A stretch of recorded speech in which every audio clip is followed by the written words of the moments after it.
la primera pregunta. Nos has dado diversas acepciones del tema medioambiental, también has ubicado en esta ocasión los problemas ambientales, y hay una parte que nos hablaste acerca de del desarrollo sostenible.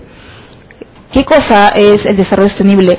¿Cuándo se definió? ¿Cuándo se elabora este concepto? ¿Y por qué es tan importante emplearlo hoy en día? No solo ya en el tema ambiental, sino este concepto se está ampliando a otras disciplinas. Sí, ¿me podrías hacer un favor de regresar a esa diapositiva donde están las imágenes de color azul con los puntitos? Hay una cosa importante en el concepto del desarrollo sostenible viene, por ejemplo, desde las conferencias sobre el ambiente o desarrollo. En 1970 se discutía si el ser humano, la sociedad y la humanidad debía apostar por un modelo de desarrollo o un modelo de sostenibilidad, ¿no? De conservación. En ese momento se entendía la sostenibilidad como un concepto de conservación, una agenda de conservación. En este caso, como ustedes ven en las imágenes, es como exponer la visión del desarrollo, diría, vamos a mejorar la calidad de vida de las personas depredando el medio ambiente, como hicieron los países desarrollados, y una vez se llega a cierto nivel de vida nos preocupamos por el medio ambiente y entonces cuidamos el medio ambiente. La agenda en ese momento venía en el concepto de que los países que venían detrás tenían que desarrollarse y para eso entonces tenían que depredar. Los ambientalistas tomaron prestado de un ingeniero forestal, von Clausewitz, que trabajó en Alemania hace muchos años, el concepto de la gestión sostenible de recursos. Es el concepto de que hasta cierto punto se pueden sacar unos árboles de una zona, digamos, de una cuadrícula de explotación forestal, y que ese proceso, si se hace bien, hace que esos árboles se regeneren. En ese concepto, entonces, lo tomaron prestado. Parte de la Comisión Brundtland en 1986 trabajó ese concepto desde el punto de vista político. Muchos miembros de países en desarrollo, colombianos, peruanos, hicieron parte de esa comisión, y esa comisión entregó unos resultados. Los resultados hablaban de una previsión a largo plazo, de pensar en las generaciones futuras, y que el desarrollo tenía que tener en cuenta ese desarrollo futuro, y tuvo mucha influencia un concepto de Donella Meadows, que es un estudio del Club de Roma sobre los límites del crecimiento. ¿Qué es importante del desarrollo sostenible? Es que el desarrollo sostenible tomó la agenda de conservación, tomó la agenda de desarrollo y creó un concepto intermedio.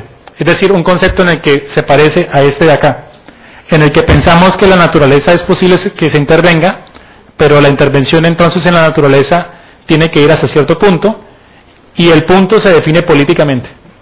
Es decir, ahí sí ya en parte son los límites permitidos o tipos de regulaciones como estándares ambientales, estándares tal, pero resulta que en la Convención de Río ese estudio de la Comisión Brundtland se amplió por un factor importantísimo, y es que en la Convención de Río del 92 entró a jugar la sociedad civil. Entonces el desarrollo sostenible no incluye solamente aspectos ambientales, sino incluye aspectos sociales, económicos y ambientales, ¿sí? Y esos tres aparece como una especie de, si tenemos los mismos diagramas de Venn que teníamos aquí sobre el Estado, sobre la sociedad civil y sobre el sector privado, se representa de una forma igualitaria. En realidad,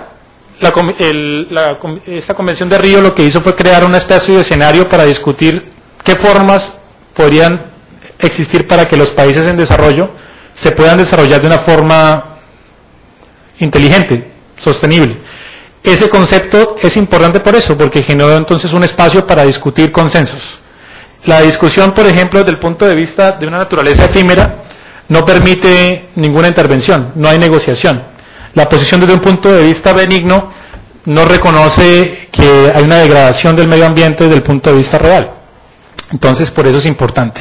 El derecho es importante ahí porque establece los límites de cuándo la bolita se va a caer y cuándo no. Pero yo les quise hacer el punto sobre las IES de que esa regulación sigue siendo política, no es tampoco algo objetivo en el sentido estricto, ¿sí?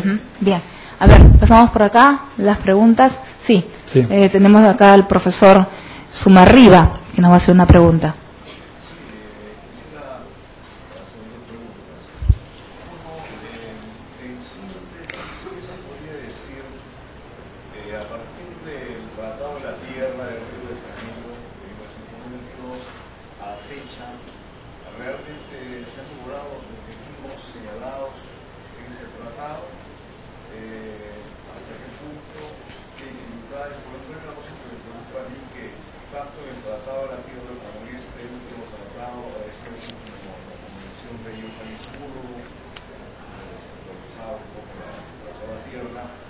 Estados Unidos, que es un país altamente desarrollado, que tiene muchísimas empresas en el mundo, intervino, participó, pero finalmente terminó no firmando, no suscribiendo el tratado, tanto que está pasando con AIDA, realmente se puede mirar con optimismo. Esa es una sola, entonces. O sea, bueno, entonces, yo creo que frente a ese aspecto, ¿quiénes de ustedes conocen el Tratado de la Tierra? O sea, ¿o lo han leído alguna vez? La Declaración de Río, ¿no? Bueno, la Declaración de Río es importante porque generó ese proceso de participación de la sociedad civil.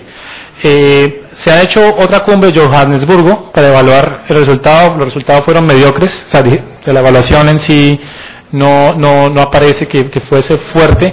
Y creo que uno de los problemas más grandes es que parece que el concepto de desarrollo sostenible ha caído en desprestigio. O sea, hoy en día en la agenda internacional se habla de sustainability, sostenibilidad, y ya casi no se habla de sustainable development. El desarrollo sostenible es más un papel político de algunas agencias de Naciones Unidas o algunas agencias de cooperación, y en algunos aspectos sigue tratándose, pero no con tanta fuerza como debería. Ese sería uno de los grandes fracasos de esto. El tema de si ha mejorado o no, yo creo que las mejoras, han hecho encuestas a nivel mundial sobre la percepción de las personas sobre el medio ambiente a nivel local y lo que ellos creen que ha pasado a nivel global. Y los resultados son gran parte que dice que la gente piensa que ha mejorado a nivel local y que a nivel internacional y mundial está empeorando.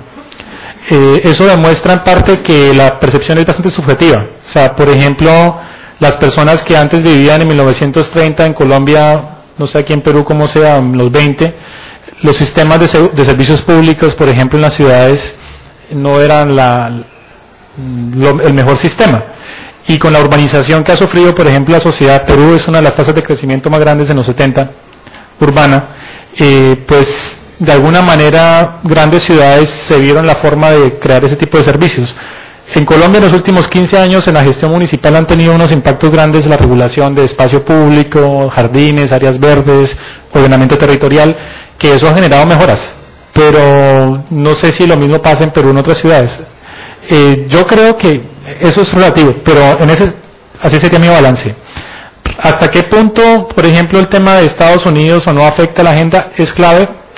Pues sí, yo creo que en la agenda de 1990 era clave Estados Unidos porque había caído el muro de Berlín y la esperanza era que empezaba una nueva era de prosperidad y de felicidad para todo el mundo.